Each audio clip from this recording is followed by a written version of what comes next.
Hey guys, welcome back to another episode of Multi-Passionate Mompreneur. This is definitely the podcast if you are working from home, running a business, and trying to be all the things that you definitely want to make sure you hit that subscribe button, that you take a second to leave a review if I add value, and to find us over on Facebook. Multi-Passionate Mompreneur is our group. It's all things community support, leaving the chaos behind, and honestly, you need people, guys. We need people to get through the hard stuff. So let's join over there and kind of walk through this whole thing together.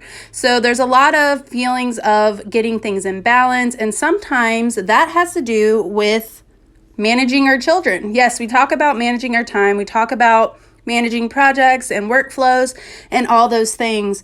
But how about we take a second to kind of look at how we are parenting our children when it comes to yelling and that sort of thing. So I've been thinking that I am having Medusa Mama come out a bit too much. So what is that, you say? So what that is when I am asking them to do something, they don't do it. So I remind them again in a calm voice, and they don't do it. So then Medusa Mama comes out, snakes from my head, raging, yelling. I don't know. If you've ever had Medusa Mama come out, shoot me a message over on Instagram, angel.mcilhaney. Check out the show notes for my crazy last name, and let me know, because I think that this is something no one wants to talk about, but I think everyone at some point has had this happen.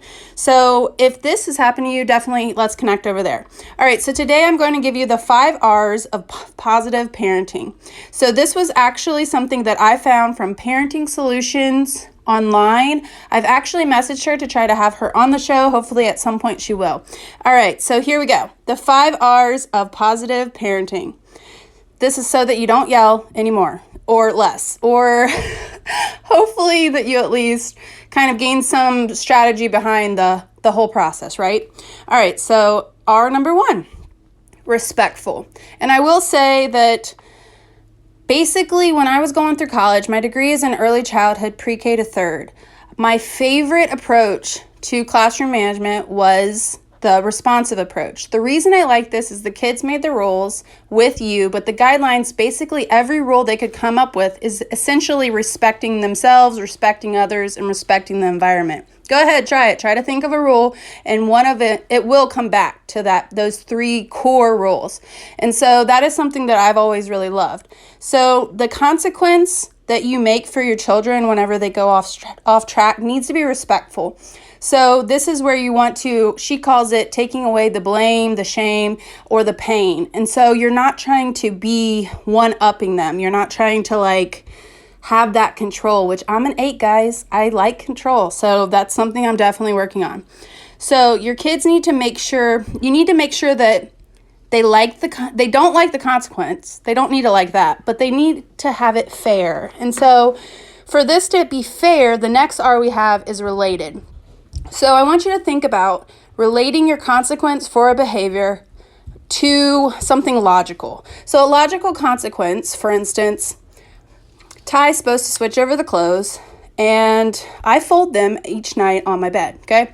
By the end of the night, I have this giant mound of clothes, and I fold them, and I put them to bed, probably as I'm listening to a podcast and that sort of thing. It works. I know it's not ideal. I would like to probably have a peaceful nighttime routine, but that's how we've been doing it. So if he doesn't do this by a certain time, a related or logical consequence would be that he has to fold them, which I think is a win for both of us, honestly. But I want you to think about that.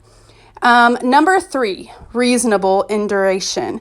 And so this would be something that is obviously reasonable. So if your kids don't think you're being fair or reasonable, then it's gonna kind of take away the effectiveness of a consequence, and it's gonna make it seem like you are just this authoritarian, that life's not fair, and they might even act out more. So definitely make sure that you take that into consideration. And number 4, consequence must be revealed in advance. And this is something that I struggle with, because I will lash out and give the consequence, which usually honestly is taking away electronics. So it's not always related, which or logical. So definitely thinking about what your expectations are before is going to be huge. Setting out those guidelines, setting out the rules, and this will happen. And then the last one is repeat. So you make the rule in advance, and then they need to repeat it back to you, and they need to know the consequence. And it's almost like a verbal agreement that they are saying, like, I get it, I understand.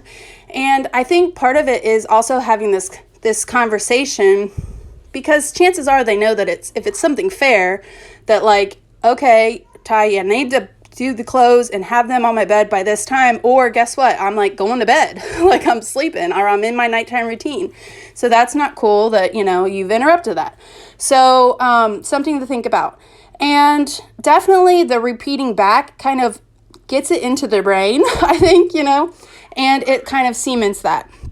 I feel like our kids are looking for this autonomy either through attention and power, and she explains this for sure. Check out her on Instagram if you need more on this.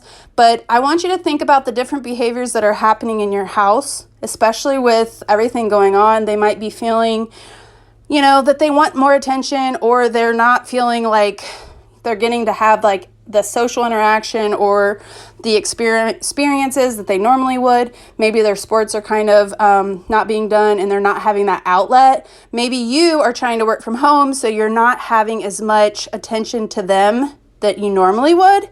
And then also maybe they are just wanting the way that you are going about kind of enforcing your rules is kind of causing a power struggle. Kids have this need for autonomy, so if you give them a little bit of control over the things that they can have control over, then I think that we'll be much better as work from home moms. So as someone who has decided that I'm going to be homeschooling, I'm going to be having a lot more structure. So if you like episodes like this or some tidbits on parenting and how to manage your children as well as your house and all the things, then definitely shoot me a DM. Let me know, or you can shoot me an email, info@angelmcilhaney.com.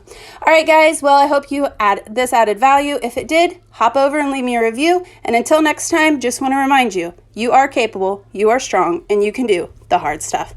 Thank you, and see you next week.